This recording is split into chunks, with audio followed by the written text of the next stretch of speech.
Shalom, shalom, shalom, bien-aimés dans le Seigneur, vous tous qui êtes branchés, connectés sur votre TV, la télé La Foi en Jésus, sur www.tvlafoienjésus.net ou .com.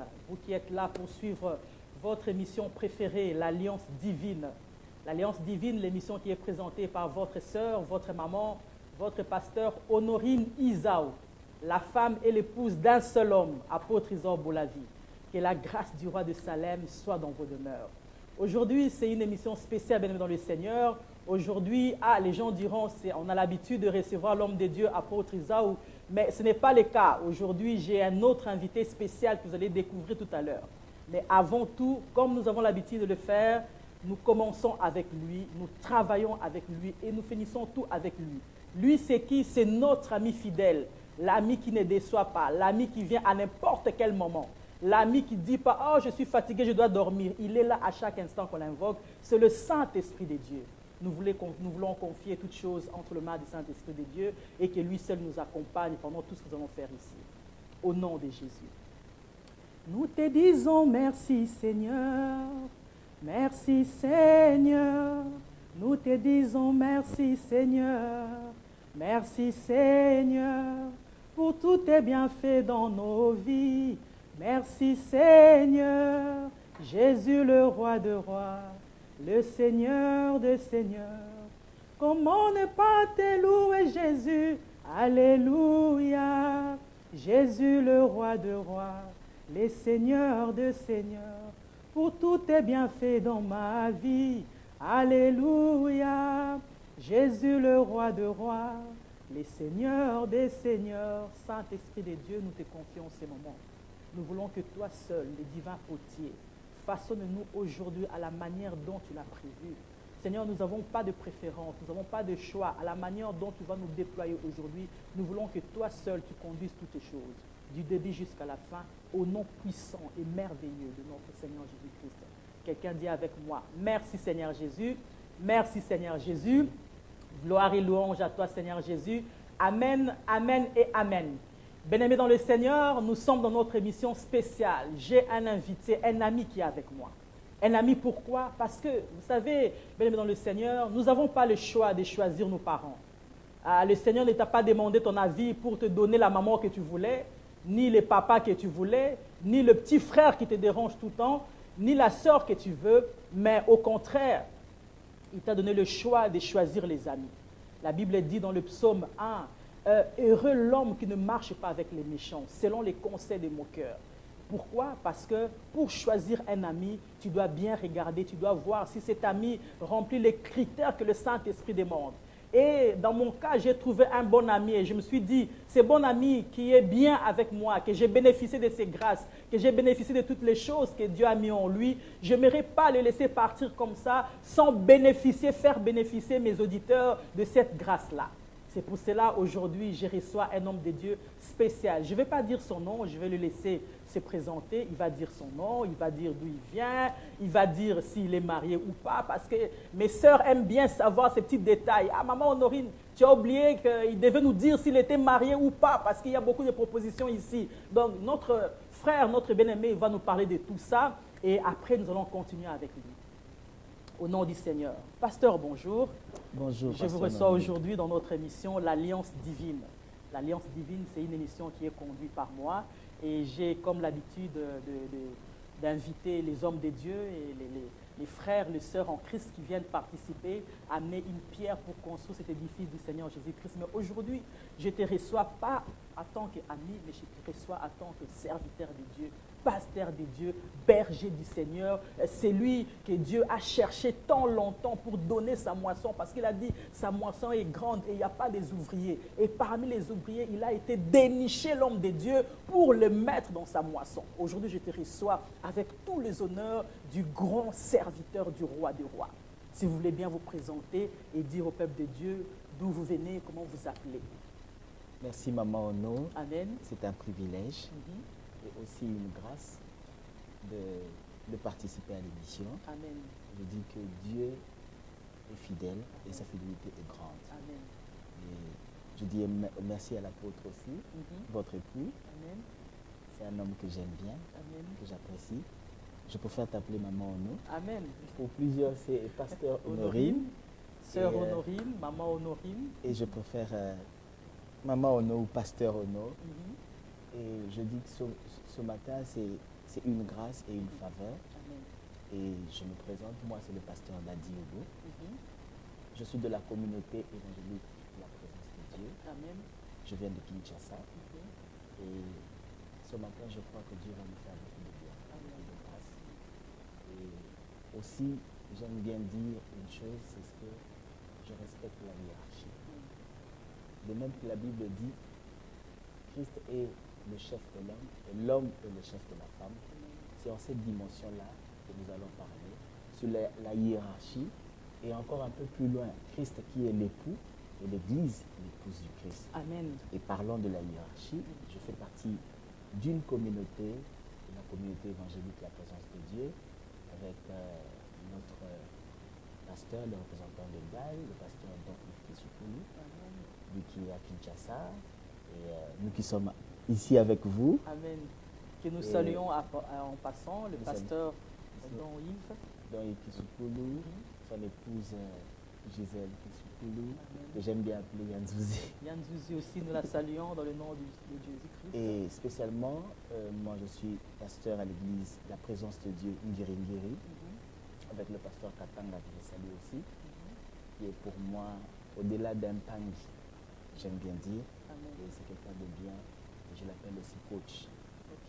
Et ce matin, nous allons aller dans cette dimension-là de la hiérarchie, parce que quelqu'un qui respecte la hiérarchie, et cette hiérarchie aussi nous emmène à une autre dimension. L'homme est le chef de la femme, mais pour y arriver, il y a de ces choses, il y a un parcours à faire.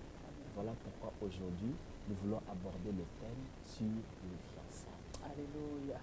Bien, mais dans le Seigneur, nous sommes contents de recevoir le pasteur Dadi qui nous vient de Kinshasa et avec les grands thèmes qu'il nous a préparés aujourd'hui. Je vous avais dit que je vous aime tellement beaucoup que je prépare toujours des surprises pour vous.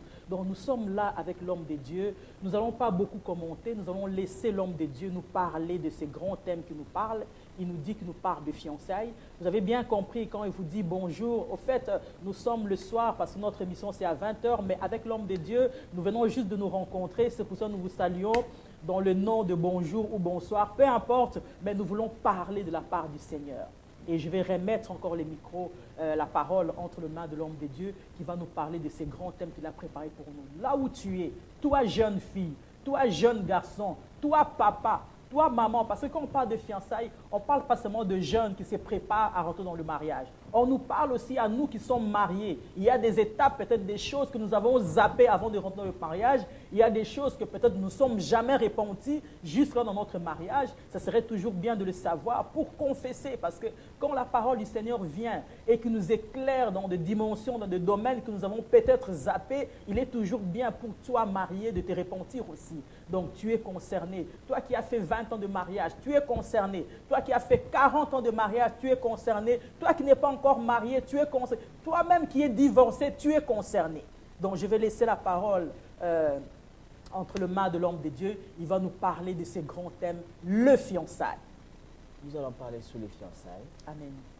Mais quand je dis les fiançailles, ça englobe tous les amoureux aussi du monde. Parce Alléluia. que les fiançailles n'est qu'une étape où un homme ou une femme veut entrer dans une autre dimension, dans un autre contexte.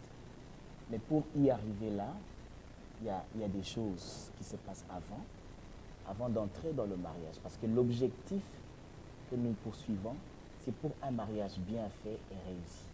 C'est ça l'objectif avec les fiançailles. Amen. Plusieurs entrent dans le mariage, plusieurs disent « laissez-moi entrer », d'autres « laissez-moi sortir ». Et nous voulons aussi aujourd'hui donner quelques points qui fait à ce que le mariage ou les fiançailles a un sérieux problème. Et nous allons survoler sur les grands ennemis de fiançailles. Et ces grands ennemis de fiançailles, pour d'autres, les ennemis les ont suivis jusque dans leur couple. Amen. Et il y a plusieurs couples, même dans ce monde, même sur la, je peux dire même dans ce pays, ou encore ailleurs, plusieurs couples sont en train de vivre le fiançailles, mais dans le mariage. Pourquoi? ils ne sont pas préparés avant et nous avons des cas de divorce. D'autres encore veulent entrer dans le contexte avant. On a des filles mères, des gens qui se sont allés au-delà des attentes, mais nous croyons que Dieu va nous faire beaucoup de bien au travers de ce message. Amen. On aura beaucoup de textes peut-être qu'on va survoler, qu'on ne va Amen. pas lire à cause du temps, mais on va prendre 2 textes de base. Alléluia. Et sur base de ce texte, nous allons voir comment Dieu va nous faire beaucoup de bien. Amen. Et nous croyons que la grâce du Seigneur, la grâce de mes pères va se répandre en ce lieu. Alléluia. Nous allons prendre notre premier texte, c'est en Ésaïe 61. Ésaïe chapitre 61, Nous allons lire à partir du premier verset. verset 1. Nous sommes dans le livre d'Ésaïe, chapitre 61, verset 1. Je lis au nom du Seigneur. L'Esprit du Seigneur, l'Éternel, est sur moi, car l'Éternel m'a oint pour porter de bonnes nouvelles aux malheureux.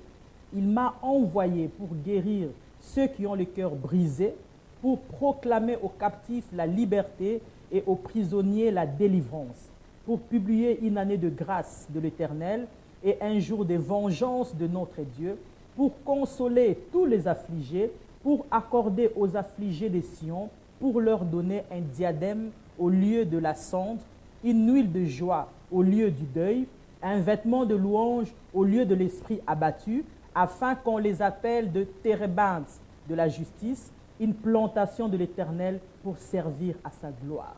Alléluia. Gloire au Seigneur. Amen. Amen. Dans ce texte, la Bible dit l'Esprit du Seigneur. Suivez-moi très bien. On va lire 2 textes. L'Esprit du Seigneur. Ceux qui ont leur Bible peuvent aussi lire. Vous qui nous suivez, l'Esprit du Seigneur, Ésaïe 61, le premier verset. L'Esprit du Seigneur, virgule, éternel. Sur moi, l'Éternel. L'Éternel, virgule, et sur moi. Alléluia. On continue encore juste ce premier chapitre et ce premier verset. Excusez-moi. Car l'Éternel m'a oint pour porter de bonnes nouvelles aux malheureux. Il m'a envoyé pour guérir ceux qui ont le cœur brisé, pour proclamer aux captifs la liberté et aux prisonniers la délivrance. Amen. Nous pouvons comprendre notre texte dans Luc. Luc chapitre 4. Luc chapitre 4. Nous allons lire à partir du verset 18, soit pour une meilleure compréhension, à partir du verset 17. Luc chapitre 4, verset à partir de 17 jusqu'à 18. Je lis au nom du Seigneur. Et on lui remit le livre du prophète Ésaïe, que nous venons de lire. Donc, on lui remit le livre du prophète Ésaïe. L'ayant déroulé, il trouva l'endroit où il était écrit « L'Esprit du Seigneur est sur moi, parce qu'il m'a oint pour annoncer une bonne nouvelle aux pauvres. Il m'a envoyé pour guérir ceux qui ont le cœur brisé, pour proclamer aux captifs la délivrance et aux aveugles le recouvrement de la vue, pour envoyer libres les opprimés, pour publier une année de grâce du Seigneur. » Alléluia. Et quand vous regardez les 2 textes,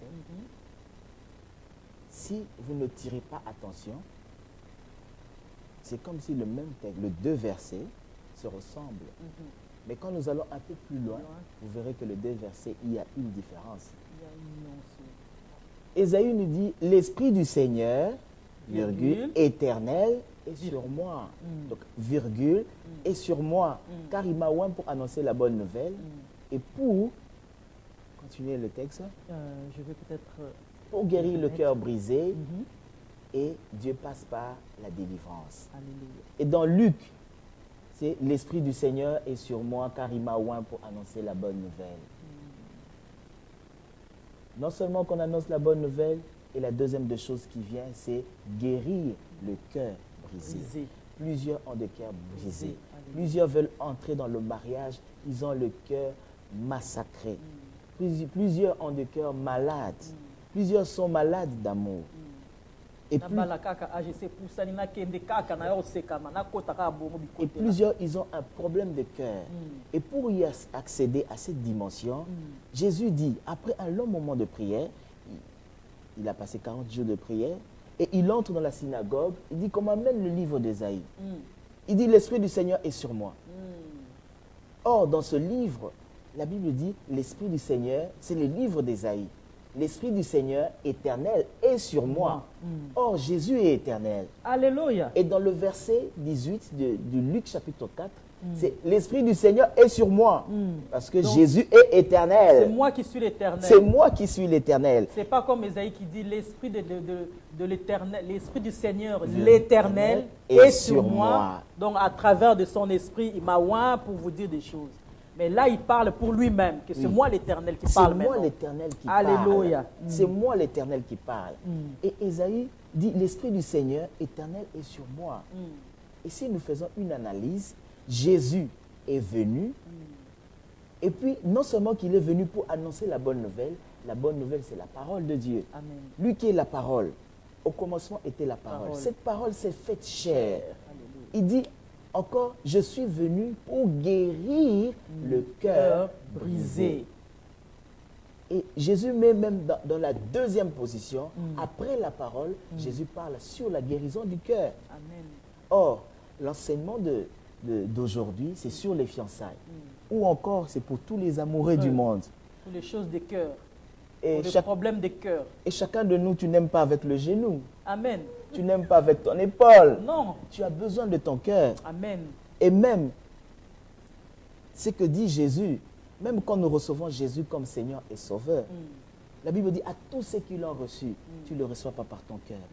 À tous ceux qui ont cru en son nom, je leur ai donné le pouvoir de devenir enfants de Dieu. Nous devons le confesser de notre bouche, ce qui vient de notre cœur. Et aujourd'hui, ce que nous voulons faire comprendre au peuple de Dieu, c'est il est question d'une intimité avec le Seigneur dans un premier temps.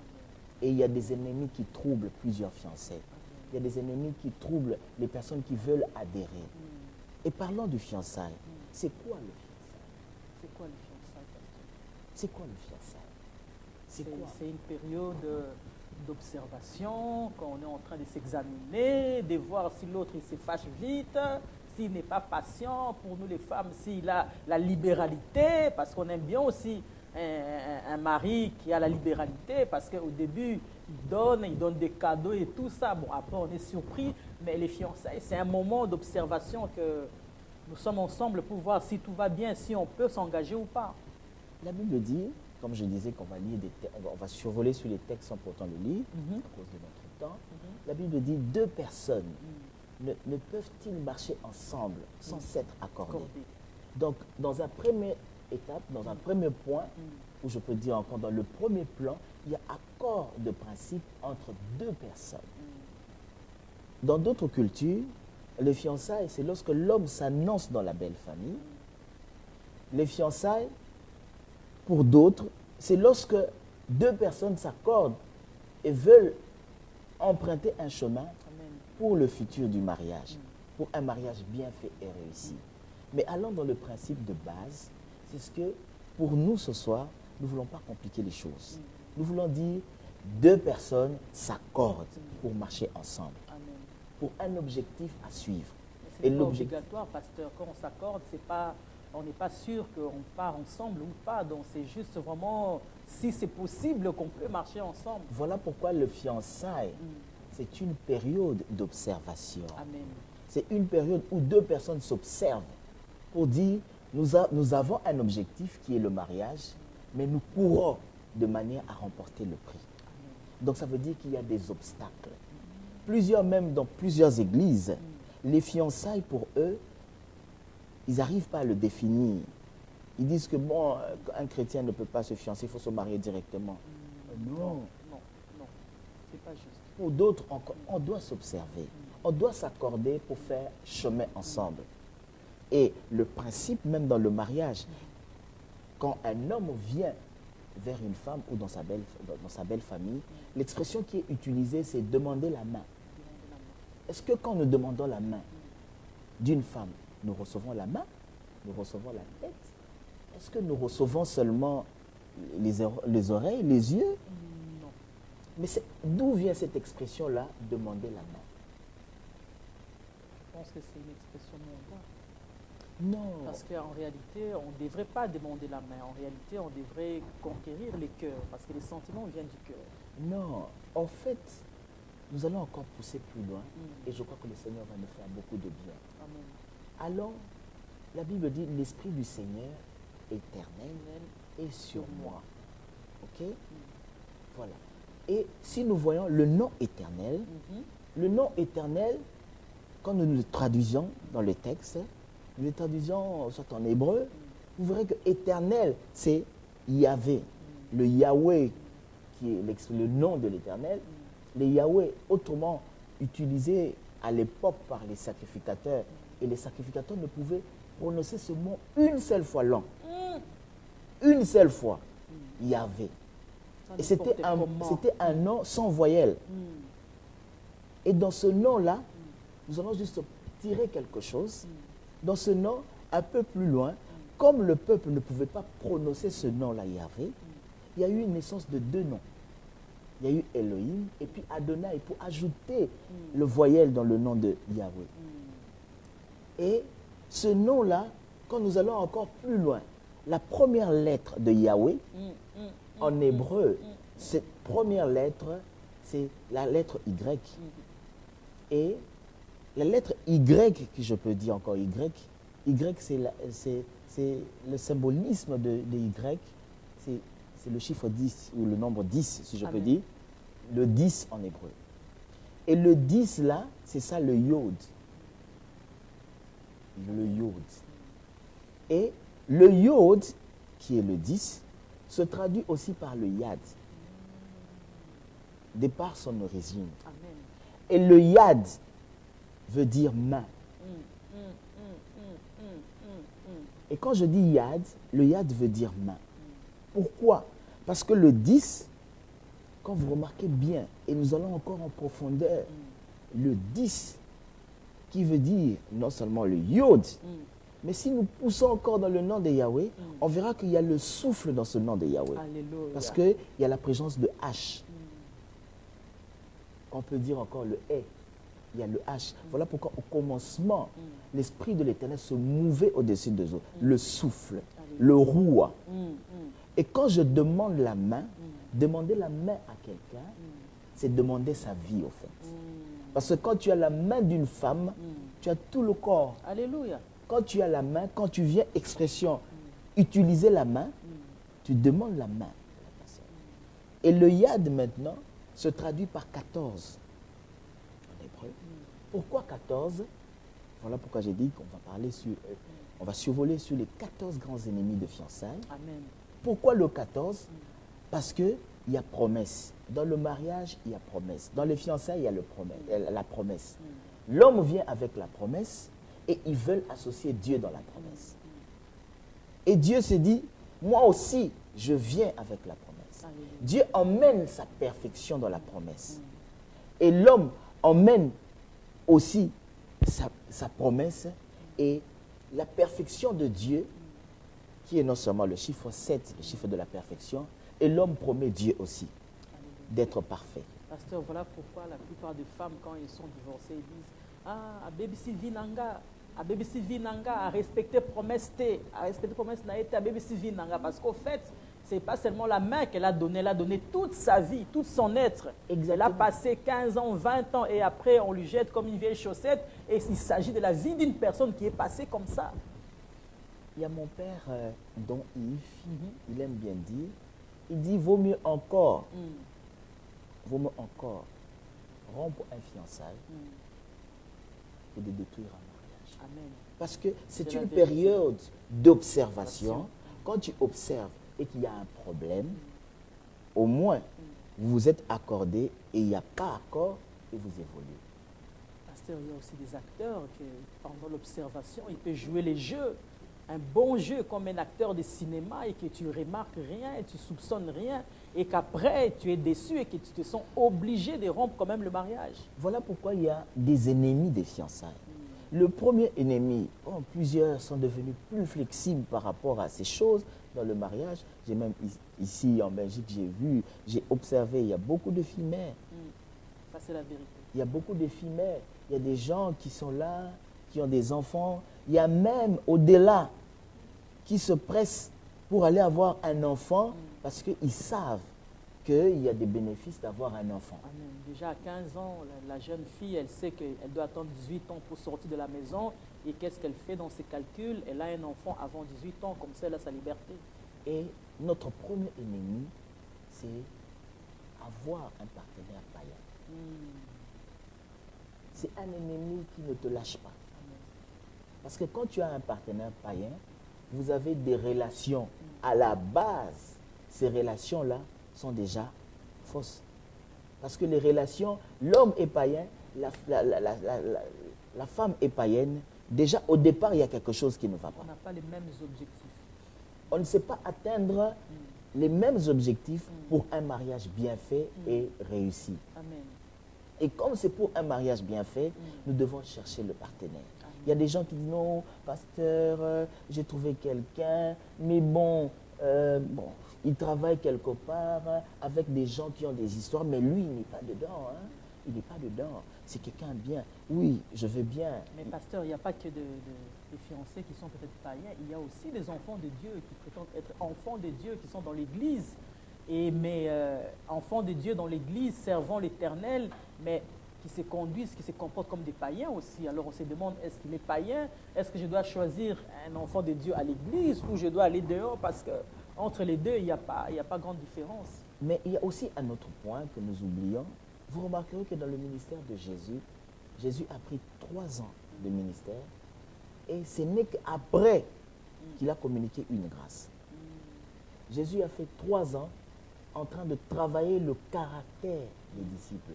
Il a travaillé le caractère. C'est pendant la période de fiançailles qu'il y a les deux caractères se frottent. Ça se frotte jusqu'à se stabiliser, jusqu'à ce que nous verrons clair pour voir est-ce que nous pouvons marcher ensemble ou pas. Et Jésus a travaillé le caractère. Le même disciple qu'il était avec lui, il dit non Jésus, quand tu seras crucifié, non, moi je serai à côté, moi je serai par là, moi je serai par là. Il dit non. Jésus dit non, il faut que ces choses puissent s'accomplir. Là il parle de Pierre. Il dit arrière de moi Satan. Est-ce que c'est en cela qu'il est Satan? Mais parce qu'il devait forger son caractère, le préparer à croire, le préparer à voir que le Christ doit partir pour que le Saint-Esprit soit le partage. Alléluia. Voilà pourquoi la Bible dit l'Esprit du Seigneur éternel est sur moi. Et dans le mariage, quand l'homme et la femme veulent entrer dans cette dimension, la présence de l'homme de Dieu, du ministre de Dieu, c'est pour bénir les noces et appeler Dieu dans l'affaire. C'est comme la corde à 3 fils. L'homme et la femme, c'est 2 fils. Amener Dieu dans l'affaire, 3e fil. Or, mais ça se prépare. Ça se prépare. Et il faut travailler le caractère. Les mêmes disciples, après Jésus qui dit, mais jusqu'à quand je serai avec vous? Trop dur avec eux. Arrière de moi, Satan. Mais, si vous regardez le même texte, peut-être on va le relater plus tard, quand vous regardez le même texte, Jésus qui pose la question, que dites-vous de moi? Et on dit de Jésus, non, on ne te connaît pas. Avec quelqu'un qu'on ne connaît pas. Et après, Surprise. un des disciples qui dit, tu es le Fils de Dieu. Il dit, ce n'est pas la chair et le sang qui t'ont révélé ces choses, mais c'est par l'Esprit. Mais le même disciple, il continue la route avec une conversation et lui dit, arrière de moi Satan. Amen. Est-ce que dans la bouche, la même bouche, que Jésus a dit Contradiction. que c'est l'Esprit qui t'a inspiré, dans la même bouche, il te dit, arrière de moi Satan. Donc c'est un problème de caractère. Il devait travailler le caractère. Le caractère est aussi un point qu'il faut travailler dans le fiançailles. Il y a d'autres personnes qui veulent entrer dans le mariage. Un ennemi vraiment à ne pas échapper. Il y a aussi un autre ennemi. L'ennemi en question, surtout pour les Africains, mais même au-delà, même pas les Africains et d'autres personnes, c'est le contact avec la belle famille. Plusieurs personnes veulent zapper la belle famille. Plusieurs personnes pensent que le mariage, c'est eux. Le mariage, c'est eux, point barre. Le contact. Et je conseille toujours aux jeunes gens, quand vous voulez adhérer au mariage, quand vous voulez entrer dans cette dimension-là, observez la belle famille. observer qui a la pondération la plus forte. Parlons de la pondération. Qui a une voix qu'on peut écouter par rapport à la décision de ton mariage. Parce que plusieurs ont raté l'objectif de leur mariage. Plusieurs ont perdu leur mariage. Pourquoi? Parce que le contact avec la belle famille était un problème. Peut-être l'homme a grandi avec ses sœurs. Pour l'homme, sa sœur a été pour beaucoup pour ses études. Sa sœur a beaucoup contribué pour ses études. Pour l'homme, elle ne peut que jurer sur sa sœur. D'autres encore, sa maman a beaucoup contribué. D'autres encore, c'est l'oncle. D'autres encore, c'est quelqu'un de plus cher, un ami. Un ami qui est devenu une famille. Et le contact avec la belle famille, que ce soit chez l'homme, que ce soit chez la femme, c'est très important. Et plusieurs ont raté ce contact avec la belle famille en cherchant à couper le lien avec des personnes qui ont une forte pondération pour décider sur le bon déroulement de ton mariage ou des personnes qui ont un mot à dire pour le mariage. Et plusieurs ont raté l'objectif. Mais pasteur, la plupart de belles familles qui, on va dire, qui ne sont pas croyants, qui ne connaissent pas Dieu, l'influence qu'ils vont apporter dans le couple, ça ne sera jamais positif, ça sera négatif. Ou même, on va dire, la personne qui a la voix la plus élevée, peut-être que ce n'est pas la personne qui ne va pas s'accorder avec l'heureux époux ou épouse, ça peut toujours poser problème.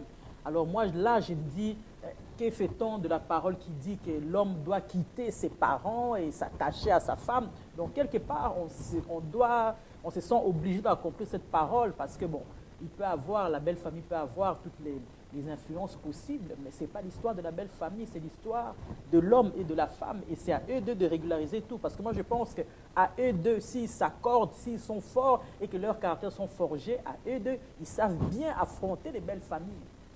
Mais pas que les belles familles viennent affronter leur... En fait, quand je parle du contact avec la belle famille et puis parler de la pondération de la personne qui est influente dans la belle famille, c'est pour dire, je prends par exemple mon cas, j'ai fait 5 ans de fiançailles. C'est inacceptable. Un peu beaucoup. Pourquoi? Pour une simple raison, parce que j'ai eu trop de barrières et ça m'a demandé beaucoup de gymnastique en prière. Ça m'a demandé beaucoup de stratégies en prière. En fait, c'est ce que nous enseignons aujourd'hui. Ce n'est pas que nous avons ramassé ailleurs. C'est parce que nous avons vécu ce moment jusqu'à se fatiguer. On a vu que telle personne était influente. Telle personne a telle pondération. Si telle personne parle, ça influence telle personne.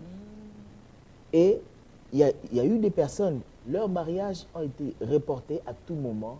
Reporté. Non, je me marie le 17, non, le 25, non, papa a dit le mois prochain, non. Pourquoi?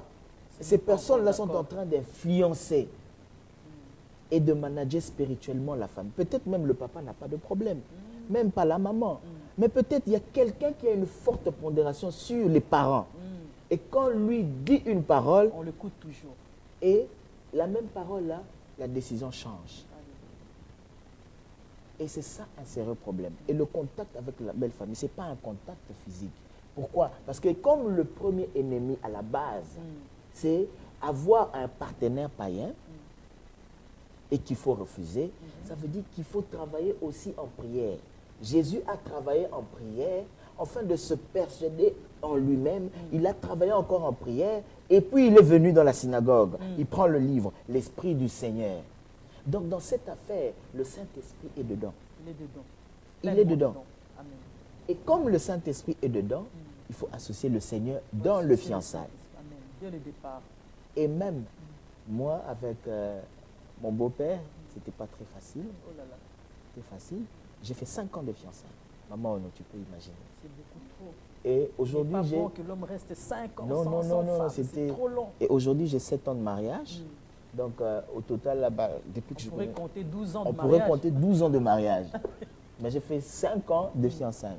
Pourquoi? La première année, on me dit non, elle doit se marier avec quelqu'un, quelque part en Europe. Oh, je dis Jésus, souviens-toi de moi. La deuxième année, on la remballe, on ramène chez les grands-parents. Pas de contact. La 3e année, j'affronte la belle famille. Je dis, maman, donne-nous ce temps seulement. Aie confiance. Il dit, mais toi là, tu n'as rien. Parce qu'à l'époque aussi, je n'avais rien. On est étudiant, on n'a pas Étudiant, de revenus, pas de revenus. On n'a pas de confiance. Donc, la libéralité, c'est pas certain, c'est pas sûr. On ne sait pas, on dit, mais... Et à l'époque, quand j'ai cherché encore à étudier... Tu étais déjà chrétien. J'étais déjà chrétien. Parce que quand on est chrétien et qu'on est étudiant, on n'a pas d'argent, ça c'est compliqué, vraiment c'est compliqué. un point qui est très difficile à accepter à la belle famille. Je faisais un job où j'avais $35 le mois.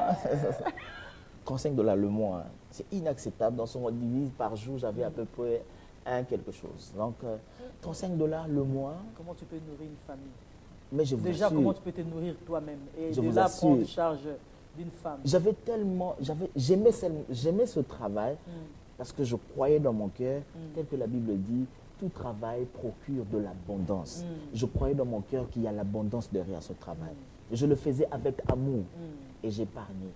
Je mettais l'argent de côté parce que quand je me suis converti, il y avait un sérieux problème avec mes parents et tout ça et autres. J'ai dû, comment dirais-je, arrêter les études à l'université parce que je n'avais pas une couverture.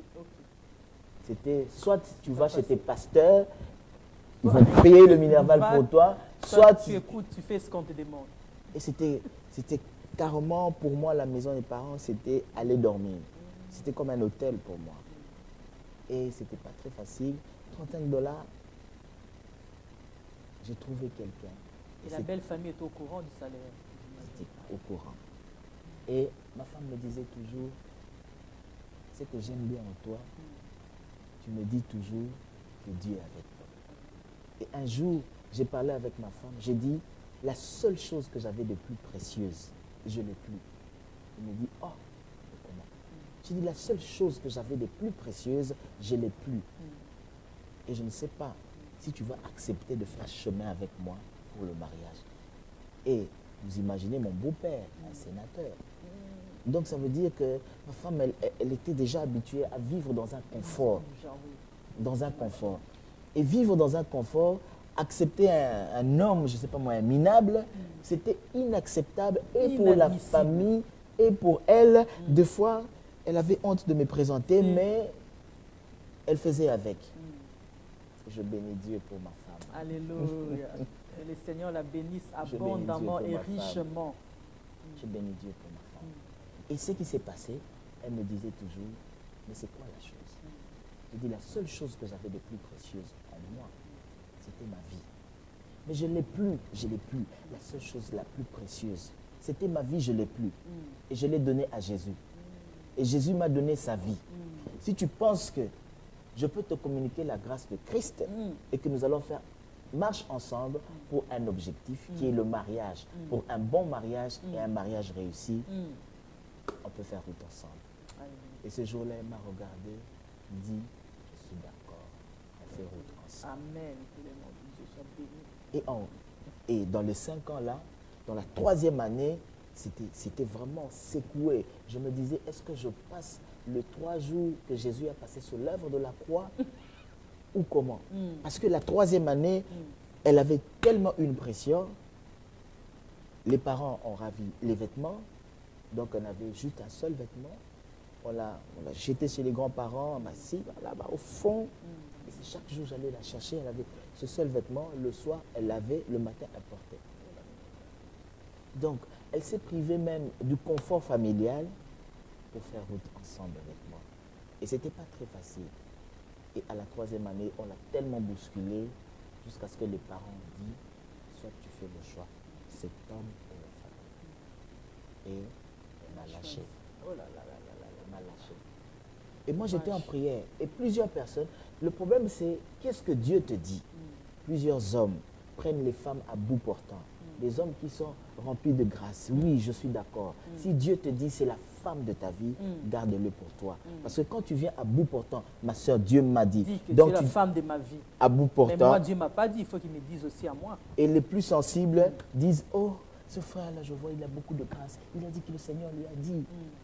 Et beaucoup de frères ont abusé avec des sœurs parce qu'ils sont allés, ils étaient directs. Et quand ça ne va pas marcher, il pose la question, mon frère, tu avais dit, Dieu t'avait dit. Je dis, Seigneur, si réellement tu m'as dit que c'est la femme de ma vie, dis-le-moi encore. Dis-le-moi.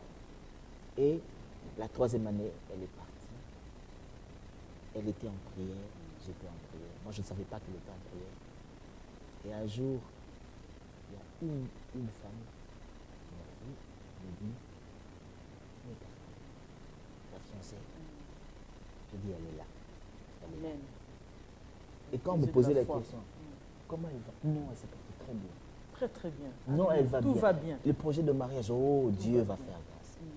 Et je priais, je disais, Seigneur, si elle est avec moi, si elle est pour moi, je l'appelle, je la réclame. Et le grand ennemi, c'est avoir un partenaire qui est païen. Pourquoi? Il ne saura pas travailler en prière. Dès qu'il y a quelque chose qui secoue, il dit, réclamer la famille, cette famille, je ne peux pas. Je ne peux pas. Si ça commence comme ça, et lorsqu'on aura des enfants, c'est un problème. Un problème. Non, travaille en prière, travaille. Et on a travaillé en prière, et j'avais un texte dans Thessaloniciens. La Bible dit que le Seigneur dirige vos cœurs vers l'amour de Dieu le Père et dans la patience de Christ. Donc j'avais cette patience, comme c'est un problème de cœur, j'avais cette patience. Que le Seigneur dirige vos cœurs vers l'amour de Dieu et dans la patience de Christ. Amen. Et j'avais cette patience. Et un jour, le Seigneur me dit, va encore vers elle. Excusez-moi le terme, mais j'ai encore baratiné ma femme pour la 2e fois. Je lui ai dit, je veux faire route ensemble avec toi. Mais ça fait toujours du bien. Les paroles, on a besoin d'entendre ça beaucoup trop souvent. Parce que c'est la parole là qui donne la vie. Elle m'a dit, laisse-moi réfléchir. Encore? Non, en fait, elle ne s'y attendait que. En elle, elle priait Dieu, Seigneur, que cet homme puisse revenir. Amen. Et moi, je disais, Seigneur, mets des paroles dans ma bouche parce que je dois parler encore. Et un texte que j'aime beaucoup dans la Bible. La Bible dit, mon bien-aimé parle et dit, viens ma belle, mon ami. Ça c'est dans le Cantique des Cantiques. Je vois que vous êtes un très très grand amoureux. Non, mais c'est un problème de cœur. C'est pour tous les amoureux du monde. Amen, amen. C'est pour tous les amoureux du monde. Et on a fait route ensemble. On a dit, bon, on change de plan. On a essayé de faire, je ne sais pas moi, comme à la guerre. On a mis des plans, telle tante, tel oncle, tel oncle. Et on a procédé à une autre dimension de chercher Dieu. La Bible dit dans le psaume 50, le verset 5, « Rassemblez-moi mes fidèles qui ont fait alliance avec moi par des sacrifices d'action de grâce. » On a dévancé Dieu dans les sacrifices. J'ai dit, oh, on va prendre telle tante, telle personne. On les prend, on les travaille en prière. Après un dimanche, là, on cherche l'homme de Dieu. L'homme de Dieu, nous avons l'action de grâce parce que nous sommes en train de chercher une victoire dans les spirituels. On met l'action de grâce, on dit, Seigneur, nous avons fait notre part. On cible encore telle personne. Action. On le travaille avec les actions de grâce. Parce qu'on s'est dit, il y a une dimension que nous ne pourrons pas accéder, c'est la dimension d'action de grâce. C'est comme Abel, quand il a fait le sacrifice. Dieu a vu cela, il dit, oh. Et nous avons pris ce texte, rassemblez-moi mes fidèles, qui ont fait alliance avec moi par des sacrifices d'action de grâce. Et nous avons fait alliance avec Dieu. Nous avons dit, Seigneur, donne-nous ce mariage. À la 5e année, nous nous sommes mariés avec gloire. Gloire au Seigneur. Avec gloire.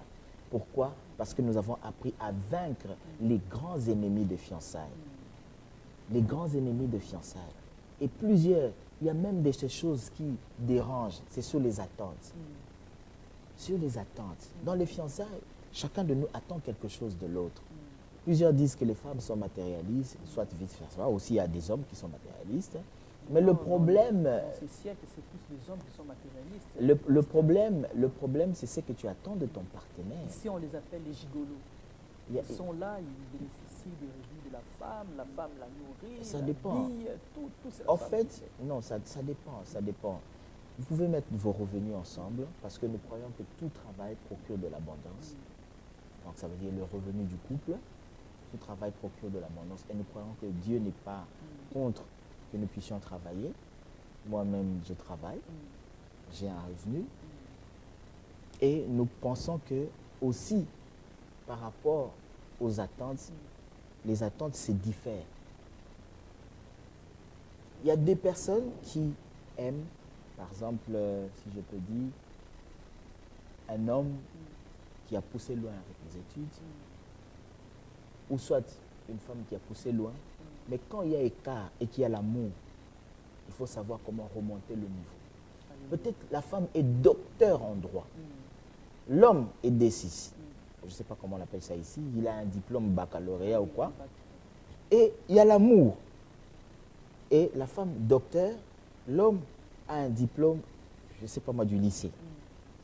Et comment ramener ce complexe-là pour que le couple soit équilibré? Parce qu'il y a aussi le soubassement familial qui peuvent être comme une pression dans le couple. Comme nous le savons aussi, quand quelqu'un se marie, c'est 2 mois après, on pose la question, mais elle n'est pas encore grosse ou quoi? Donc, il y a des complexes entre l'homme et la femme qui se déstabilisent. J'ai vu des cas de personnes qui sont venues vers moi. L'homme, pas un diplôme universitaire, et la femme, elle a 2 licences. 2 licences. Et quand tu vois la femme s'exprimer, tu compares avec l'homme, il y a un écart. Et comment équilibrer ces choses? Ça peut s'équilibrer par le couple. Le couple peut s'entendre, l'homme élève soit son niveau, même dans le secret, jusqu'à équilibrer. Il y a aussi des personnes qui n'ont pas poussé plus loin dans les études, mais ils sont tellement avisés, ils ont tellement la main dans le business que même la position sociale couvre. Donc la position sociale fait à ce que l'homme prend soin de toute sa famille. Parce que selon qu'il est écrit, un homme qui ne pourvoit pas à sa maison, il est pire qu'un infidèle, il est comme quelqu'un qui a régné la foi.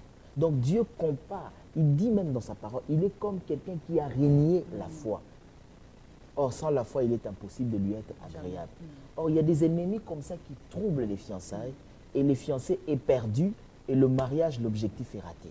Et dans les seigneurs, on peut arriver, parce que moi je connais un couple d'amis aussi comme ça. La femme, déjà au départ, quand l'homme venait vers elle, elle disait, tu n'es pas le style, le genre des hommes que moi je veux. Parce que la femme, la vie sociale, les études, tout ça, et l'homme, presque rien. Alors maintenant, c'est l'homme qui fait faire les tours du monde à la femme. Ils voyagent partout. Ils sont dans les seigneurs, dans les évangiles, mais la femme, c'est la femme la plus heureuse. Et elle clame tout le temps, elle dit, je suis la femme la plus heureuse. Même les voyages que j'ai rêvés, mais aucun homme ne pouvait faire ça pour moi. Quand j'ai dit, je vais partir en formation pour faire 6 mois dans 2 États-Unis, on fait dit, je pars. Oui, moi je voudrais donner un détail juste. Ma femme, avec les parents, mon beau-père sénateur, moi un simple boutiquier. Vous savez que c'est très compliqué. Et vous savez, le travail que j'étais en train de faire, un simple boutiquier, c'est pas que tu vends à la boutique. Et j'étais là au coffre. Et mon travail, c'était de couper les, comment vous appelez ça, les macrosos. À la boucherie, à l'abattoir. Voilà. Moi, spécialement, c'était spécialiste en macrosos. Chez nous, à l'abattoir, c'est seulement les bandits qui font ça. Voilà, c'était ça. En fait, c'était ça. Et pour un salaire de 35 $, et avoir quelqu'un qui est habitué à avoir un confort à la maison et accepter de prendre chemin avec toi pour le mariage, c'est quand même une folie. C'est quand même une folie. Et le jour où la belle famille, ils ont appris que je travaillais quelque part. Parce que dans l'entretemps... Ils ont fait des enquêtes. Dans l'entretemps, quand j'étais boutiquier, comme on le dit là, je faisais des économies et j'avais commencé l'université. Parce que je suis ingénieur en télécommunication. Amen. Et j'ai dit à ma femme, on garde un secret. On préparait le mariage, on a tout apprêté, la maison et autres, tout apprêté. Et quand on était prêt pour le mariage, le papa pose la question, il fait quoi? On dit, mais il travaille dans une grande compagnie de la télécommunication dans ce pays. Et il n'est plus à la boutique là-bas. Ils étaient au courant. Il n'est plus à la boutique. Ils ont fait des enquêtes. Non, mais il est ingénieur en télécommunication. Comment ça s'est fait? Mais comment ça s'est fait? Ils Technique ont vérifié. Discrétion. Ils ont vérifié et ils ont compris que, il y a quelque chose qui a beaucoup changé. Amen. Et quand j'ai associé ma famille, on a boosté encore une fois et les portes se sont ouvertes. Et plusieurs ont raté l'objectif de leur mariage parce qu'il n'avait pas de stratégie. Moi, je pense que chaque parent a le devoir de veiller sur ses enfants. Maman, non, je crois que même si ton fils veut se marier, même si Adonai veut se marier, tu dois te rassurer que la fille qu'elle veut épouser, c'est quelqu'un de bien, ou soit Asnath, si elle veut se marier, ou même Archange. Moi, je pense que la faute n'est pas aux parents, mais les parents, de fois, vont encore au-delà des limites. Et nous avons le devoir de les accompagner. De les accompagner. Tout ça. De les accompagner. Moi, je pense qu'il y a de ces choses, pour moi, c'est une leçon. Ça veut dire, quand tu veux te présenter dans la belle famille, parce que le contact dans la belle famille peut être un ennemi vraiment qui s'oppose au mariage.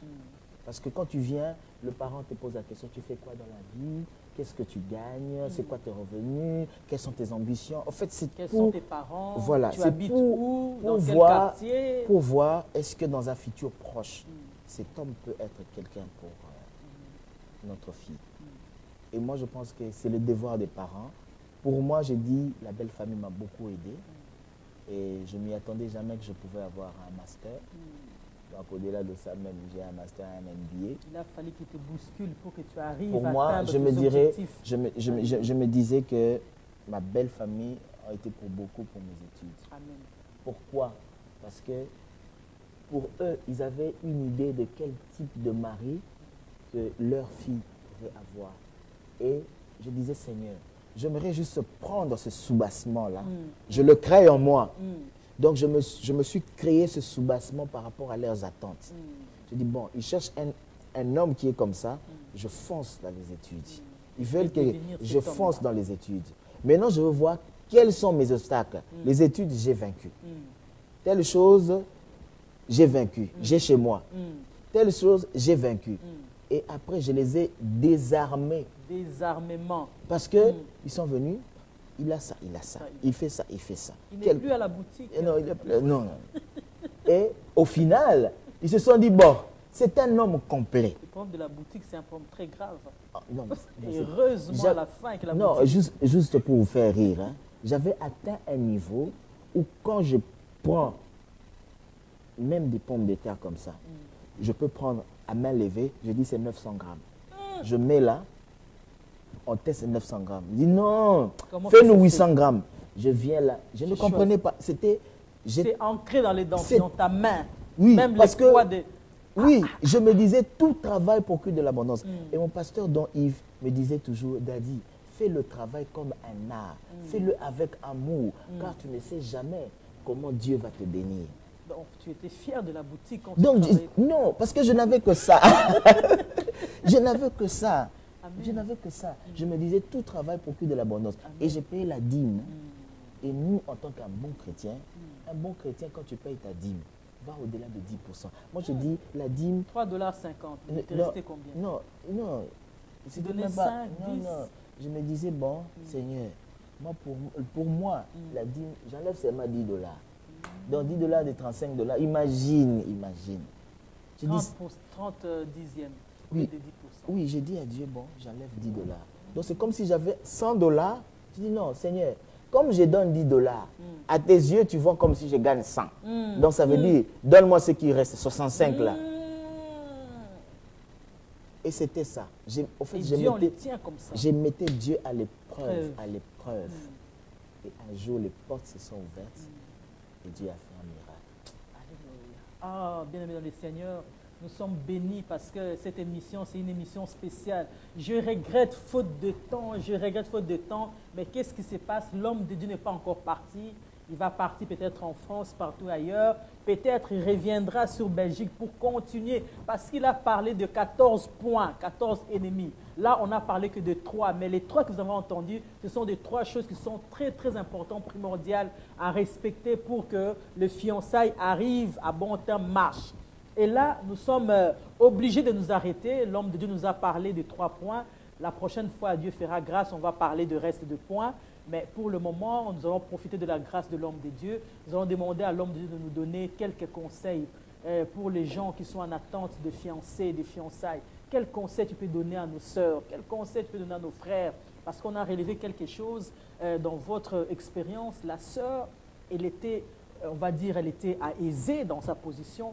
mais elle n'a pas regardé ce qui était ton confort, tes moyens, tout ça. C'est quelque chose qu'elle a zappé. Elle n'a pas regardé que tu manquais, elle n'a pas regardé que tu avais 35 dollars de salaire. Elle t'a accepté comme ça. Mais maintenant, il y a aussi d'autres réalités. Il y a d'autres sœurs qui n'ont peut-être pas la position que la sœur avait.